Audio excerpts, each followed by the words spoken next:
Loggers make a strange discovery in the middle of a hollow tree. Logging can be a dangerous job, but for the most part, if you know what you're doing, it's pretty uneventful, as long as everything goes according to plan. However, for this group of loggers on this particular day, something happened that they would never forget. Nothing seemed out of the ordinary until they chopped down a special chestnut tree. As the loggers of Georgia Craft Co. began preparing an enormous chestnut tree to be chopped down, they followed all the necessary steps to a.t. When they cut down the first section, everything seemed normal. But as they went on, they realized something was odd about the next section. It didn't feel right, something was off.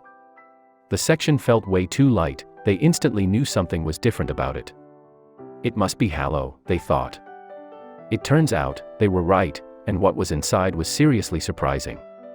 The year was 1980 and the place was Jasper, Georgia. This town is now famous among locals for this mysterious discovery and the story behind it, as it's truly one of a kind.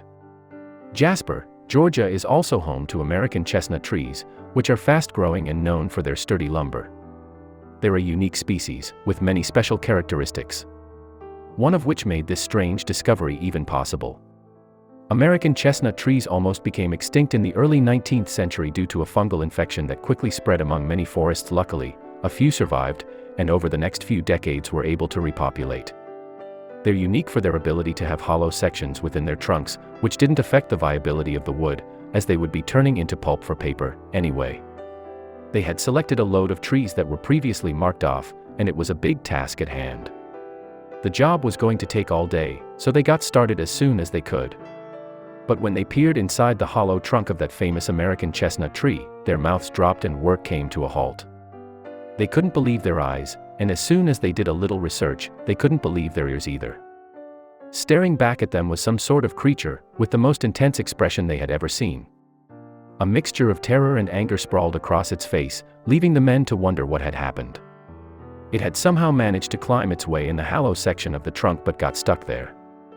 On closer inspection, they realized it was some sort of dog. The canine teeth and exposed feet were clues that solved the mystery. But one thing still they couldn't figure out. They knew they didn't want to continue to cut up the log because the discovery would be worth a pretty penny. They weren't sure how this even happened, so they decided to find someone who could investigate further. After finishing the rest of the job, they loaded up the log and went in search for an expert. A year after the amazing discovery, the loggers finally found an organization that would know what to do with it. In 1981, a museum dedicated to forestry, specifically Southern forestry, opened up. The Southern Forestry World was the perfect place for this unique piece, as they showcased many interesting and historically relevant pieces. This was about to be their main attraction. Although the only connection to forestry was the fact that loggers had discovered it, and that the dog was mummified within the chestnut tree, they knew it needed to be here. I mean, where else would this fit? The mummified dog is the eeriest exhibit in the museum, but it's one of the most popular due to its uniqueness. Still, there was the mystery surrounding how the dog naturally mummified itself naturally, as it usually takes the help on human hands. The museum sought out biological expert Christina Kilgrove to analyze how this could have occurred naturally. Usually, microbes quickly begin eating the flesh of the diseased animal, beginning the decaying process. This usually continues until there is nothing left but bones, but not in this special case. It all has to do with that special American chestnut tree. They grow, they reproduce, and they start taking over the body, says expert Kilgrove. She goes on to explain why, in this case, we were able to obtain mummified remains. Chestnut trees contain a special chemical called tannin, which absorbs moisture, preventing the decaying process from starting. However, there is still the question of how outside scavengers didn't find the remains first. Due to the lack of microbes eating away the flesh, the natural scent they give off during that process didn't alert nearby scavengers. Anything that would eat dead flesh would never know he was in the tree, said the director of Southern Forest World. The tree essentially trapped all of the smells within it, allowing the dog to mummify without being disturbed. It turns out, the dog was most likely a hunting dog, who ran up the hollowed-out section of the tree while chasing prey. By the time it reached the center, nearly 28 feet high, it was too large to push itself back out. He was around 4 years old at the time of his death, and the accident probably occurred during the 1960s.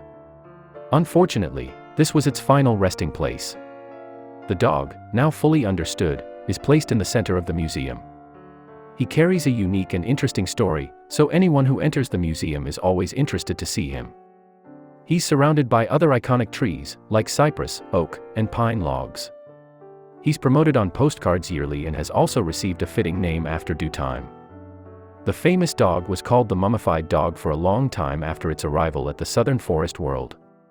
A contest was held to decide the perfect name. A few that almost won the prize were Chipper and Dogwood, but they decided on the best name possible. In 2002, he finally got a name, and it was perfect: Meet Stucky. Stucky is one of a kind, literally. There are no other discoveries like him, so be sure to check him out if you're ever in Georgia.